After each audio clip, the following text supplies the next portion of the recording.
The cargo ship descended through the artificial atmosphere of Velos Prime with a low rumble. Tae Woo guided the controls with practiced hands, watching the massive trading station grow larger in his viewport. This was his third run to the outer rim this month, and he was tired. The medical supplies in his cargo hold were destined for a mining colony on the station's southern dock. Good pay for honest work, and he needed every credit. His sister, Mi-sun, was sick.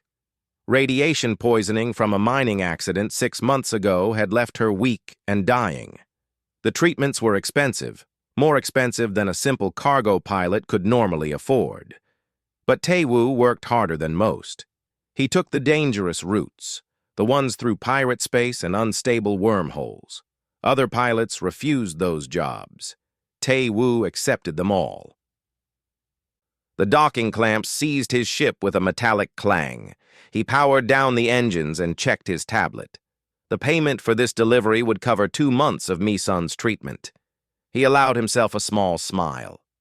2 months closer to saving her life. Velos Prime was not a beautiful place. The station existed in the lawless space between proper civilizations, a haven for criminals, mercenaries, and traders who asked no questions. The corridors smelled of oil and recycled air.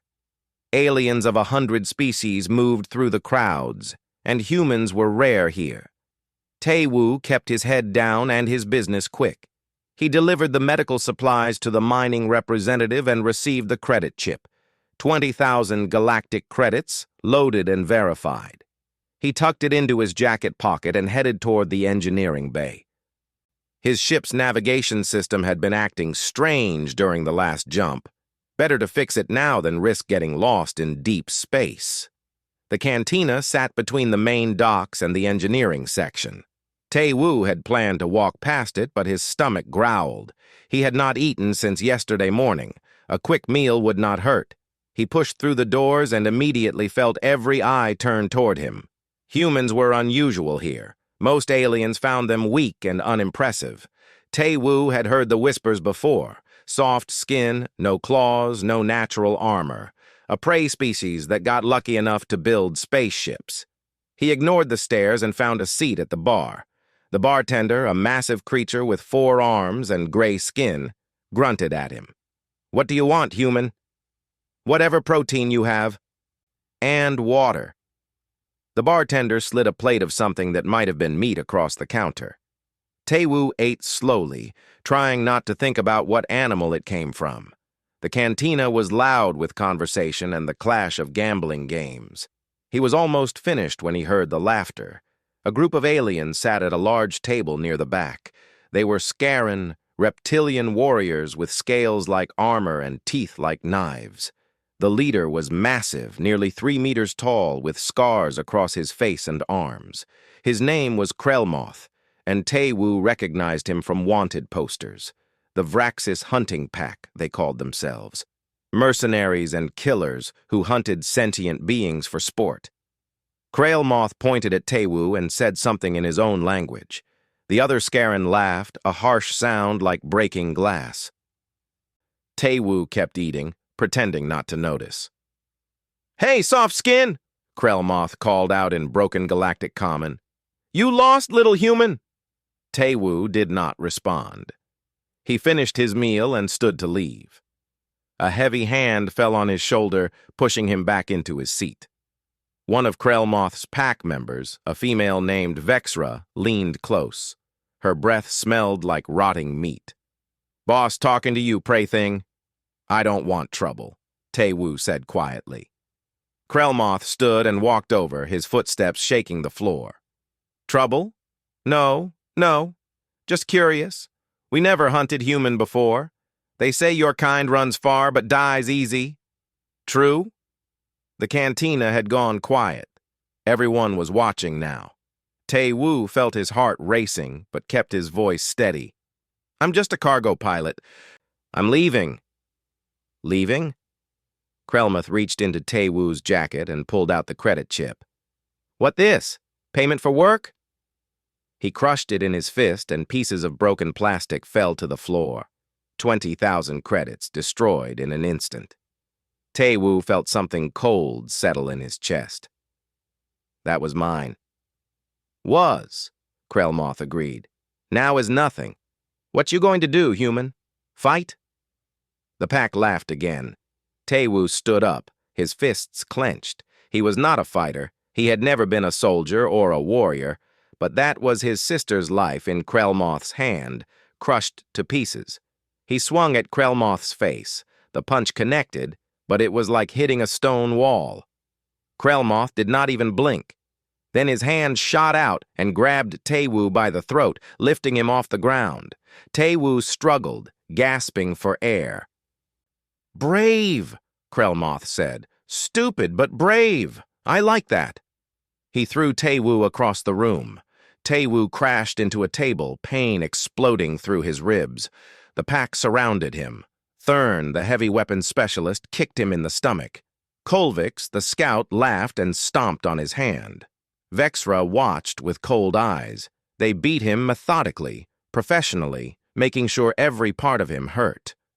When they were done, Taewoo lay bleeding on the cantina floor. His right arm was broken, his ribs cracked, his face swollen. Blood filled his mouth. Krellmoth knelt beside him and pulled out a hunting knife. The blade was serrated and stained with old blood. "You know what this is, human? This is Hunter's mark. Means you are prey now." He carved a symbol into Taewoo's left forearm. The pain was bright and terrible. Taewoo screamed. "In 3 days we hunt you," Krellmoth said. "We release you in lower levels. Old sections, abandoned. No one there. Just you and us. You survive 12 hours, we let you live. Understand?" Taewoo could barely focus through the pain, but he understood. They were going to hunt him like an animal. "Station security not help you," Krellmoth continued. "We pay them well. No one here help you. You are alone, soft skin. 3 days. Then you run, and we hunt. This is honor we give you. Most prey we kill now. But you punched me. That was brave. So you get chance. Small chance, but chance." The pack left, their laughter echoing through the cantina. The other patrons turned away, returning to their drinks and games. No one offered to help. This was Velos Prime. Violence was common. Death was cheap. Taewoo lay there for a long time, blood pooling beneath him. His sister's face filled his mind. Misun, dying in a medical bed, waiting for credits that would never come. Credits that were now destroyed. Slowly, painfully, he pushed himself to his knees, then to his feet. His broken arm hung useless at his side. The carved mark on his forearm burned like fire. Around him, aliens whispered and placed bets.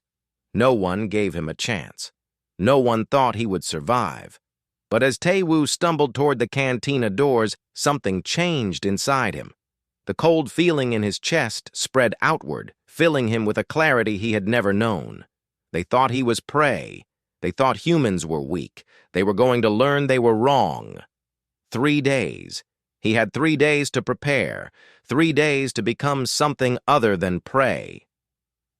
3 days to remember what humans really were. Not prey, never prey. Hunters. Taewoo woke in a medical pod with his arm in a regeneration cast. His ribs were wrapped tight, and the mark on his forearm had been treated but would scar forever. The medbay technician, a thin alien with too many fingers, had asked no questions when Taewoo stumbled in. Credits bought silence on Velos Prime. 72 hours. That was all he had. He checked his account balance on his tablet. 300 credits left. Not enough for Mi-sun's treatment. Not enough for anything that mattered. But enough for what he needed to do now. Taewoo pulled up a map of Velos Prime on his tablet. The station was enormous, built over centuries by different species.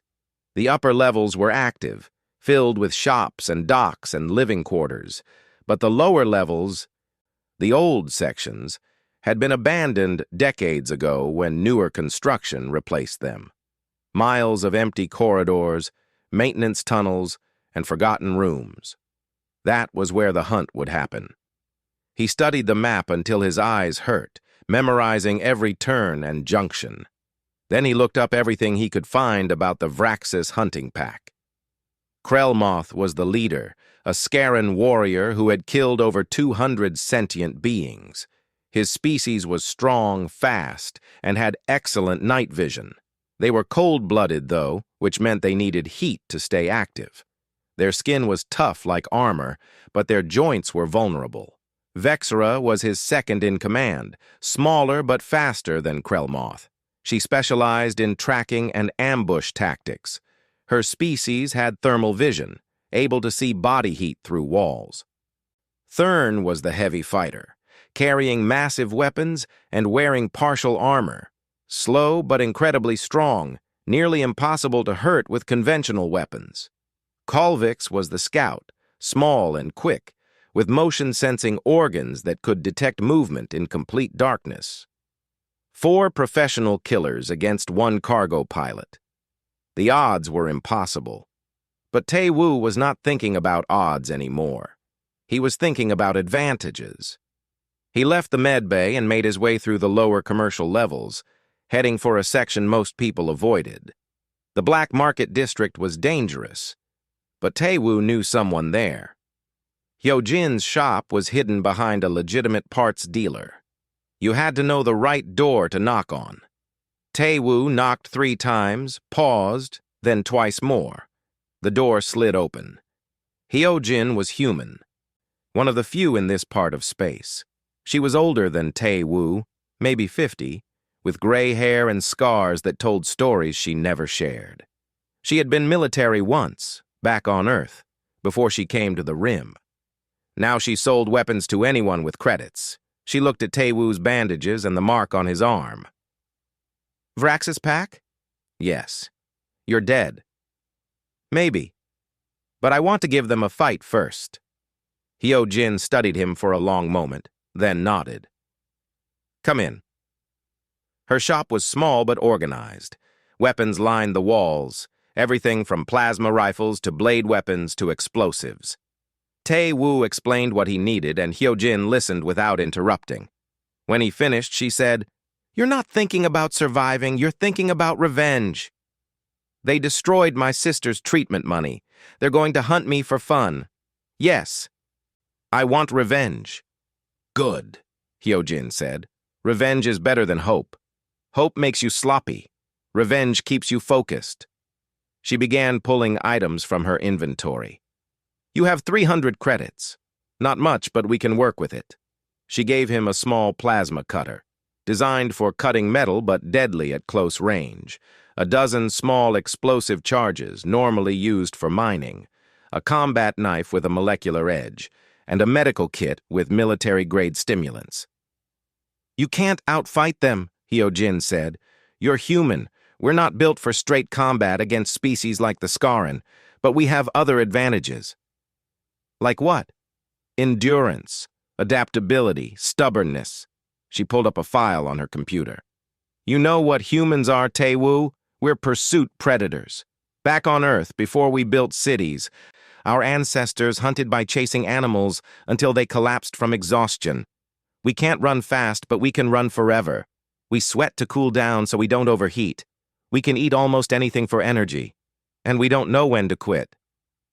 Tae-Woo had heard stories about old Earth, but they always seemed like myths.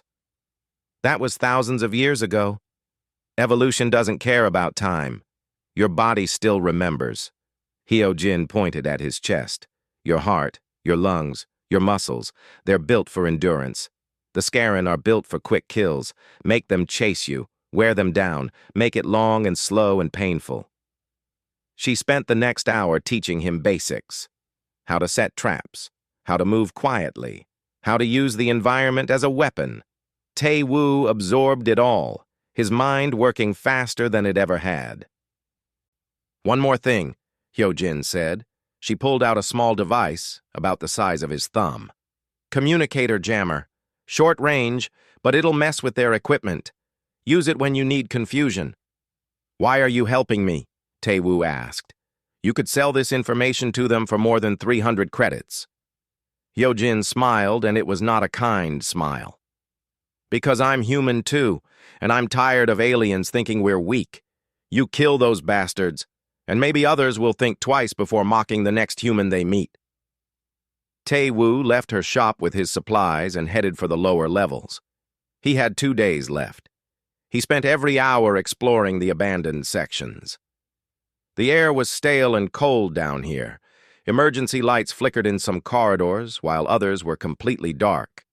He found rooms filled with old machinery, maintenance tunnels barely large enough to crawl through, and ventilation shafts that connected different sections.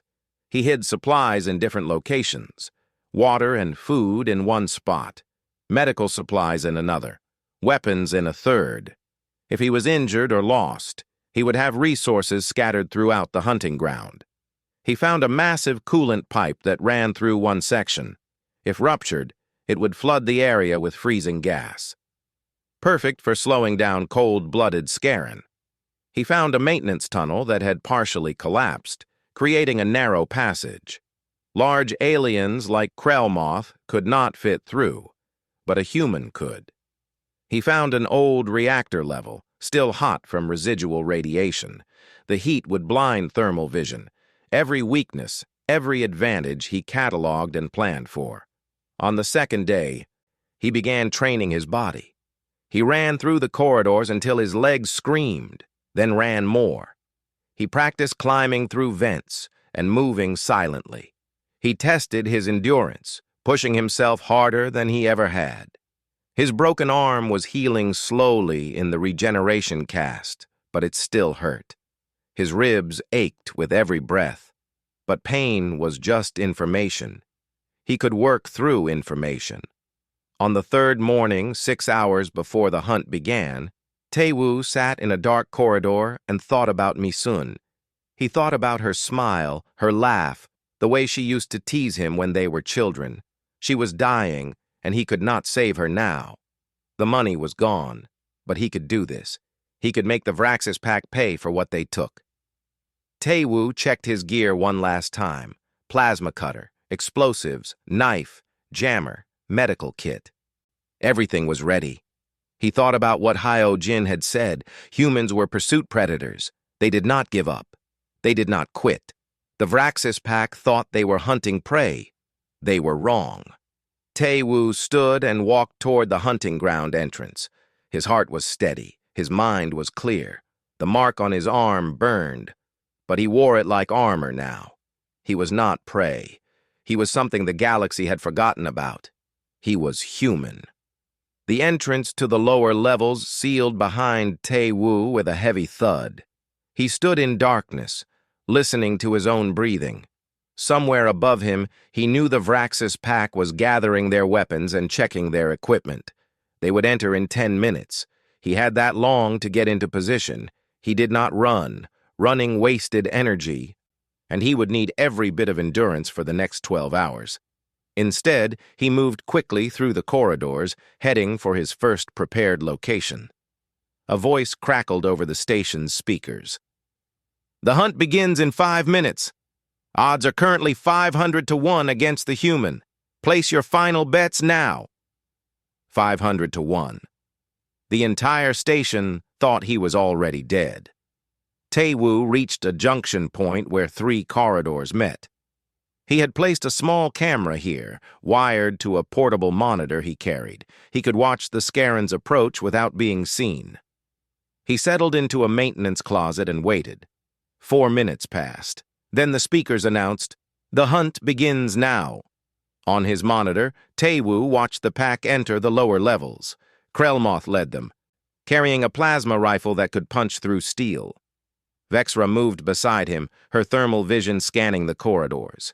Thurn followed with his heavy cannon, and Kolvix darted ahead, his motion sensors sweeping for movement. They were confident. Why would they not be? They had hunted hundreds of beings and never lost. Krellmoth's voice echoed through the corridors. "Little human, we come for you now. Run fast, soft skin. Make it fun." The pack laughed and moved deeper into the abandoned section. Tae-woo watched them split up, each taking a different corridor to cover more ground. That was their first mistake. Together, they were nearly unstoppable. Separated, they were vulnerable. Kolvix went north. his small frame allowing him to move fast through the tight spaces. Tae-woo watched him on the monitor, counting the seconds. When Kolvix passed the junction point, Tae-woo quietly left his hiding spot and followed. The scout moved through a maintenance level, his sensors sweeping left and right. He was looking for large movements, the kind a panicking human would make while running. He was not looking for someone who moved slowly and carefully. Tae-woo stayed in the shadows, controlling his breathing. Humans could move quietly when they tried. Not as silent as some species, but quiet enough. Kolvix reached a ventilation hub, a large room filled with old air processing equipment. Tae-woo had prepared this room carefully. The scout paused, his sensors picking up something strange. Before he could investigate, Tae-woo triggered the trap. He had rigged one of the coolant pipes to rupture on command. Freezing gas exploded into the room, dropping the temperature instantly. Kolvix shrieked as the cold hit him. His species needed warmth to function. The sudden freeze made him slow, sluggish. Tae-woo stepped into the room wearing a thermal suit he had taken from an emergency locker. The cold did not affect him. He approached Kolvix, who was trying to raise his weapon. "You are the first," Tae-woo said. He drove his combat knife into the joint where Kolvix's neck met his shoulder. The molecular edge cut through scales and flesh. Kolvix collapsed, dead before he hit the ground. Tae-woo took the scout's motion tracker and his communicator. He also took his weapon, a compact plasma pistol. Then he dragged the body into a ventilation shaft where it would not be found immediately. 1 down, 3 to go. Tae-woo activated Kolvix's communicator. He could hear the pack's chatter. "Kolvix, report," Vexra's voice said. "Did you find the human?" Tae-woo smiled and spoke in Galactic Common. "He found me." Silence. Then Krellmoth's angry voice. "Human, that you?" "Yes. Your scout is dead. I killed him." "Impossible. You lie. Check for his signal. You will not find it." Tae-woo moved through the corridors as he spoke, heading for his next position. "You made a mistake, Krellmoth. You thought I was prey. But humans are not prey. We are predators. We always have been." "Big words for dead man," Krellmoth snarled. "We find you. We kill you slow." "No," Tae-woo said calmly.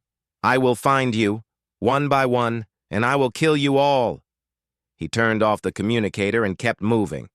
Let them wonder. Let them worry. 2 hours passed. The pack had regrouped, no longer confident enough to split up. They moved together now, searching for him. But Tae-woo stayed ahead of them, using the motion tracker he had taken to avoid their position. He found Thurn eventually. The heavy fighter had separated from the group to investigate a noise, another mistake. Tae-woo had made the noise deliberately, throwing a piece of metal down a corridor. Thurn was massive, over 2.5 meters tall and nearly as wide. His armor was thick, and his cannon could level a building. But he was in a maintenance tunnel, and the ceiling was low. Thurn had to crouch to fit. Tae-woo waited at the other end of the tunnel. When Thurn was halfway through, Tae-woo triggered his second trap. Explosive charges he had placed on the support beams detonated, and the tunnel entrance collapsed behind Thurn. Rocks and metal sealed the way back. Thurn roared and turned, raising his cannon. But Tae-woo was already gone, sealing the other end of the tunnel with more charges. Thurn was trapped. The tunnel was airtight. Thurn's species needed high oxygen to function. Tae-woo's human lungs could work in thinner air. He sat outside the tunnel and waited, listening to Thurn pound on the sealed entrance. It took an hour. Slowly, Thurn's movements became weaker. His breathing became labored. Then it stopped. Tae-woo unsealed the tunnel and checked. Thurn was dead, suffocated in his own armor. 2 down. Over the communicator, Vexra's voice was shaking now. "Thurn? Thurn, respond!" No response. Krellmoth's voice was different now.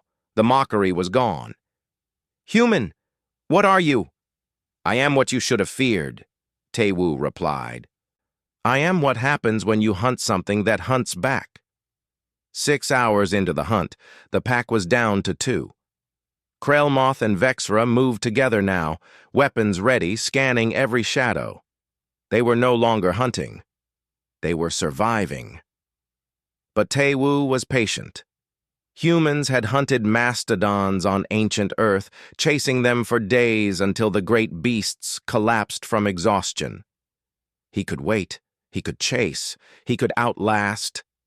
He followed them through the corridors, never attacking, just staying close. Every time they stopped to rest, he made a noise. Every time they tried to sleep, he woke them. He was wearing them down, the way his ancestors had worn down prey for thousands of years. Vexra was the weaker of the two. Tae-woo could see it in the way she moved. She was exhausted, scared. Her thermal vision making her see threats in every heat signature. 8 hours in, Tae-woo made his move. He triggered an alarm system in one section, drawing Krellmoth away. For just a moment, Vexra was alone. He activated the communicator jammer Hyojin had given him. Vexra's equipment went haywire, her thermal vision showing nothing but static. She spun around, trying to find him. Tae-woo stepped out of the shadows. "It is just you and me now," he said. Vexra snarled and charged. She was fast, faster than him, and her claws were sharp. They fought in the narrow corridor, and she was winning. She slashed his side, drawing blood. She knocked him down. But Tae-woo got back up. She hit him again, harder. He fell. He got back up. "Why?" Vexra screamed. "Why you not stay down?" "Because I am human," Tae-woo said, blood running down his face. "We do not quit." They fought for what felt like hours. She was stronger and faster, but Tae-woo kept getting up. Every time she thought she had won, he rose again. His body flooded with adrenaline. Pain became distant. He had entered a state his ancestors knew well, where exhaustion became fuel. Finally, he got inside her guard. His knife found the soft flesh under her jaw. Vexra gasped and fell, 3 down. Tae-woo stood over her body, breathing hard, bleeding from a dozen wounds, but he was still standing. 1 left. Krellmoth found Vexra's body an hour later. He stood over her for a long time, not speaking, not moving. His second in command, his friend, dead, killed by prey, killed by a human. Tae-woo watched from a maintenance vent above. He could see the Scarran leader clearly. Krellmoth's hands were shaking. The mighty hunter, who had killed over 200 beings, was afraid. Good. Krellmoth activated his communicator with trembling claws. "Human, you there?" Tae-woo did not respond immediately. Let him wait. Let him wonder. "I know you listening," Krellmoth said. "You killed my pack, all of them. I underestimate you. I admit this." Still, Tae-woo said nothing. "We make deal, yes?" Krellmoth's voice was almost pleading now. "Hunt is over. You win. I leave station. Never come back. You live. I live. Fair?" Tae-woo activated his communicator. "No." "Why? You prove point. Everyone on station know now. Humans not weak. You famous, rich. Why keep fighting?" "Because you took something from me," Tae-woo said quietly. "You destroyed credits meant for my sister's medical treatment. You beat me in front of everyone. You marked me like an animal, and you laughed. I pay you. Double, triple what you lost. This is not about money anymore." Krellmoth was quiet for a moment. When he spoke again, his voice was hard. "Then we finish this. You and me, fair fight, no tricks." "Nothing about this is fair," Tae-woo said. "Fair was when I was a cargo pilot just trying to save his sister. You made it unfair. Now you get to live with that choice." He turned off the communicator and moved through the vents. 9 hours had passed since the hunt began. 3 left. But Tae-woo was not going to wait 3 hours. He was going to end this now. Krellmoth was alone and scared, but he was still dangerous. The Scarran leader was bigger, stronger, and better armed than Tae-woo. In a direct fight, Krellmoth would win. So Taewoo would not fight directly. He led Krellmoth deeper into the lower levels, toward the old reactor section. The heat here was intense, residual radiation from decades of use. Taewoo could feel sweat pouring down his face and back. But human bodies were designed for this. Sweating cooled him down, kept his core temperature stable. Krellmoth followed, his plasma rifle ready. The heat did not bother him much either. Scarran were adapted for warm climates. But the radiation made his equipment malfunction. His motion sensors stopped working. His thermal vision became useless in the ambient heat. They were on equal ground now. No technology. Just hunter against hunter. Taewoo moved through the reactor level, using every trick Hyojin had taught him. He made noise in one direction, then attacked from another. He threw debris to create distractions. He used the shadows and the steam vents to hide his approach. Krellmoth fired his plasma rifle at every sound, wasting ammunition. The Scarran was panicking, seeing threats everywhere. This was not how he hunted. He was used to being the predator, tracking scared prey. He did not know how to be the hunted, but Taewoo knew. His ancestors had been hunted by every predator on Earth. They learned to survive. They learned to fight back. They learned to turn the tables. In a large chamber filled with old reactor cores, Taewoo made his stand. He let Krellmoth see him, standing in the center of the room. The Scarran leader entered cautiously, his rifle aimed. "No more running, human?" "No more running," Taewoo agreed. He had placed his weapons on the ground beside him. The plasma cutter, the knife, even the pistol he took from Kolvik's, all of it, laid out where Krellmoth could see. "You surrender?" "No, I'm giving you a chance. Fair fight, like you wanted, just you and me." Krellmoth stared at him, confused. Then he laughed, the sound echoing through the chamber. "You crazy! I am twice your size, 3 times your strength. I will tear you apart." "Maybe," Taewoo said, "but you will have to catch me first." He ran. Not away from Krellmoth, but in a circle around the chamber. Krellmoth chased him, confused. Why was the human running in circles? Then he understood. This was not running away, this was something else. Humans were endurance hunters. They chased prey until it collapsed. And now Taewoo was making Krellmoth chase him. Around and around the chamber they went. Krellmoth was faster in short bursts, but Taewoo kept a steady pace. He controlled his breathing, paced his steps, conserved energy. The Scarran burned through his strength quickly, expecting to catch the human in minutes. But minutes turned into an hour. Krellmoth was slowing down. His species was built for quick kills, not marathons. His muscles screamed, his lungs burned. But the human kept going, pace unchanged, breathing steady. "Stop!" Krellmoth gasped. "Stop running!" Taewoo did not stop. His own body hurt, his wounds from Vexra burning, his broken ribs aching with every breath. But pain was just information. He could work through information. Another hour passed. Krellmoth stumbled, fell, got back up. Fell again. His plasma rifle lay forgotten on the ground. He was crawling now, trying to reach Taewoo, but the human stayed just out of reach. "Please," Krellmoth wheezed. "Please stop!" Taewoo stopped running. He stood over the collapsed Scarran, looking down at the creature who had mocked him, who had destroyed his sister's hope, who had called him prey. "You wanted to hunt a human," Taewoo said. "Now you know what that means." He picked up Krellmoth's own hunting knife, the one that had carved the mark into his arm. The Scarran leader looked up at him with wide eyes. "We are not prey," Taewoo said. "We have never been prey. We are the species that hunted mammoths to extinction. We are the species that spread across an entire planet by refusing to stop. We are pursuit predators. We do not give up. We do not quit. And when you hurt us, we do not forget." Krellmoth tried to speak, but no words came out. "This is for my sister," Taewoo said. He drove the knife down. The mighty Krellmoth, leader of the Vraxis hunting pack, died in the same place where hundreds of his victims had died, alone, afraid, prey to something he never understood.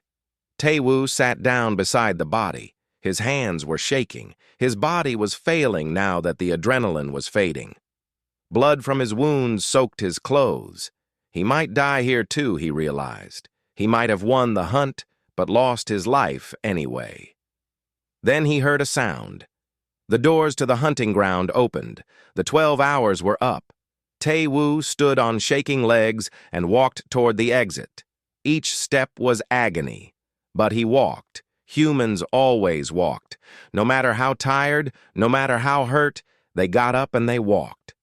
The doors opened to a crowd of aliens, station security, traders, mercenaries. They had come to collect the human's body. Instead, they found him walking out, covered in blood, carrying Krellmoth's knife. Behind him, in the lower levels, 4 bodies lay dead. The crowd was silent. Then someone started clapping.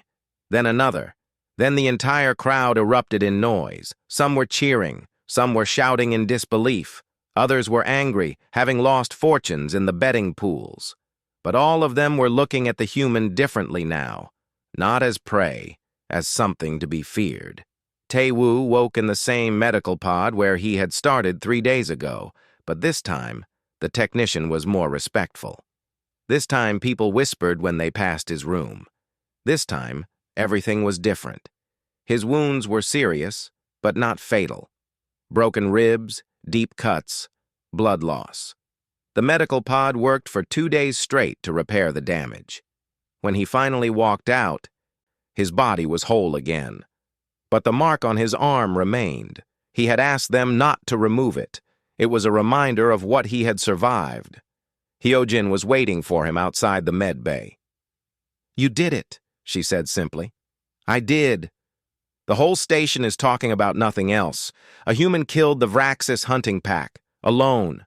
Some aliens are scared. Some are impressed. Some are angry that you ruined their gambling. But all of them remember your name now." Tae-woo nodded. He did not care about fame. He cared about one thing. "The credits they took from me. Is there any way to recover them?" Hyojin smiled. "Better than that. Krellmoth had bounties on his head from 6 different governments. His pack, too. Collectively, they were worth 200,000 credits. You killed them all. The bounty is yours. 200,000 credits. More than enough for Mi-sun's treatment. Enough to save her life and have money left over." Tae-woo felt something break inside him. He had not let himself hope. But now, standing in the corridor with Hyojin, he felt tears on his face. His sister would live. "There is more," Hyojin said. "Krellmoth had a ship. Top-of-the-line hunter vessel, military grade.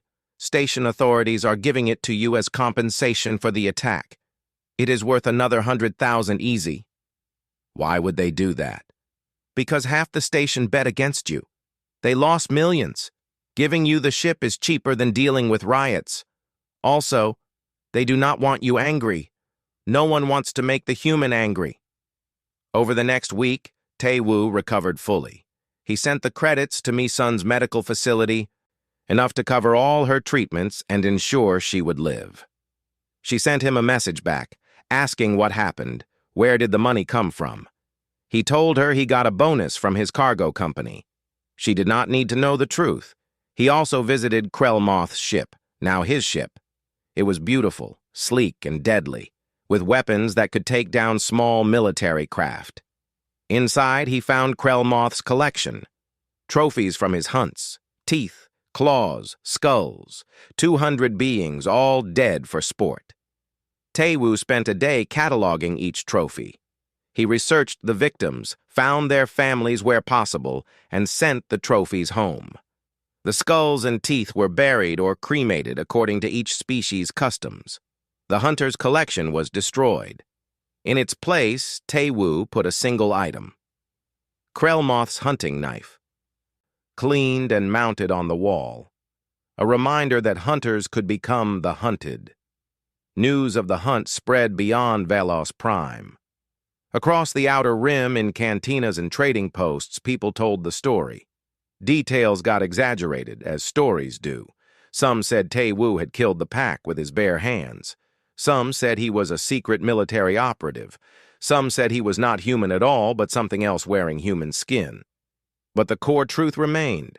A human cargo pilot had been marked as prey and turned the hunt around. The Vraxis pack, feared across 10 systems, was dead. And their killer was a lone human who refused to quit. Other humans in the outer rim felt the change immediately. The mocking stopped. The casual violence stopped. When a human walked into a cantina now, people made space. They showed respect. Because if you pushed a human too far, if you took something they cared about, they did not just fight back. They hunted. Tae-woo received many offers. Mercenary companies wanted him. Criminal organizations wanted him. Even legitimate governments sent recruiters. Everyone wanted the human who killed the Vraxis pack. One message was different from the rest. It came from Earth, from a naval officer named Ji-hoon. "We have been watching your actions," the message said. "Earth Defense Force is always looking for people with your skills and determination. If you want to come home, there is a place for you here. We could use more like you." Tae-woo thought about it. Going back to Earth, leaving the outer rim behind. It would be safe there, comfortable. He could be with Mi-sun again, help her recover. But when he looked at the stars through his ship's viewport, he realized he did not want safe.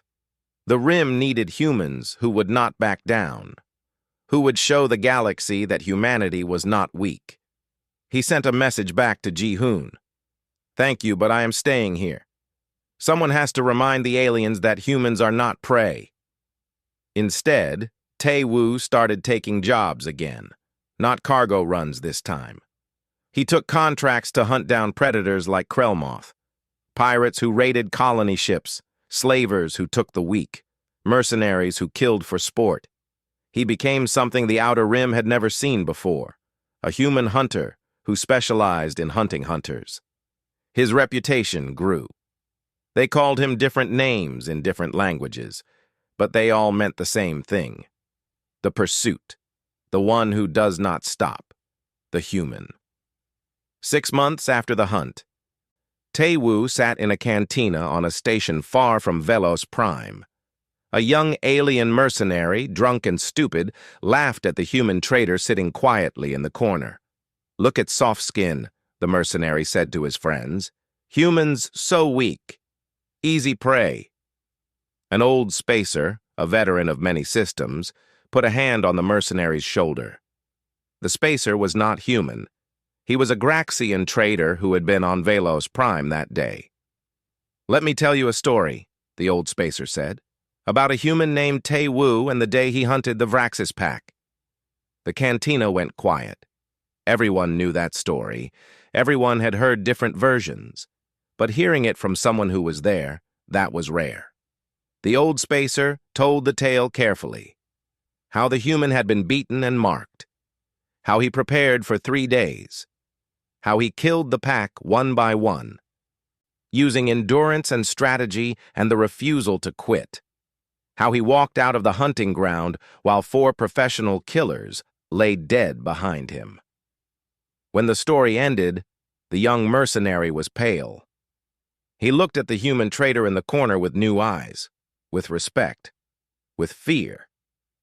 The human trader, a woman named Da-un, smiled at the mercenary. "We are not prey," she said quietly. "Remember that." The mercenary nodded and left quickly. His friends followed. The old spacer sat down next to Da-un. "Tae-woo started something, did he not?" "Yes," Da-un agreed. "He reminded the galaxy what humans are. Pursuit predators, endurance hunters, the species that does not quit." "Where is he now?" "Out there." She gestured at the stars. "Hunting."